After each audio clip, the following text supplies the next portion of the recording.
झापाको अर्जुनधारा नगरपालिका वडा नम्बर 1 सिस्ने स्थित टप्पूमा रहेको शहीद टेकमान रङ्गशालाको स्तर उन्नति गर्ने कार्य सम्पन्न भएको छ।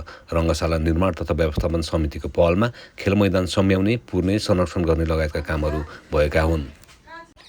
स्थानीय वडा कार्यालय, नगरपालिका र वन समूहको आर्थिक सहयोगबाट मैदानको स्तर उन्नति गर्ने कार्य सम्पन्न भएको रङ्गशाला निर्माण तथा व्यवस्थापन समितिका अध्यक्ष कृष्ण लोहारले बताएका छन्। दण्डकालमा राज्य पक्षबाट मारेका स्थानीय युवाहरू टेकमान लिम्बू र मानबहादुर राईको स्मृतिमा स्थानीयवासीले रङ्गशालाको अवधारणा अघि सारेका थिए। यस रङ्गशालामा शहीद टेकमानको स्मृतिमा 2076 सालदेखि नै फुटबल प्रतियोगिता सञ्चालन हुँदै आएको थियो। दुवै शहीदको शालिग निर्माण गरी शहीद दिवसको अवसरमा उच्च सम्मान प्रकट गर्ने लक्ष्य लिएको समितिले शहीद टेकमान अक्षय कोष स्थापना गरी प्रतिष्ठानको रूपमा विकास गर्ने योजना पनि अघि सारेको छ।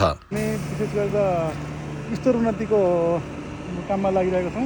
यो हाम्रो स्तर उन्नति गर्नको लागि भनेको चाहिँ स्थानीय सरकार र नगरपालिका अनि हाम्रो सामुदायिक वनले हामीलाई रकम हस्तान्तरण गरेको छ। यसको लागि सकेसम्म हामीले यो अन्तर्राष्ट्रिय स्तरको रङ्गशालाको मापदण्डअनुसार बनाएर यो निकट भविष्यमै एउटा राम्रो टुर्नामेन्ट गर्ने हाम्रो यो समितिको लक्ष्य रहेको छ।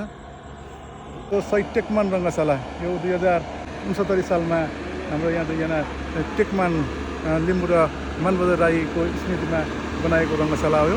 यसको हामीले अहिलेसम्म संरक्षण गरेर विभिन्न खालको खेलकुद गतिविधिहरू गरिरहेका छौँ। यसको संरक्षणमा विशेष गरी हाम्रो स्थानीय सरकार र 1 नम्बरवासी जुटिरहेका छौँ।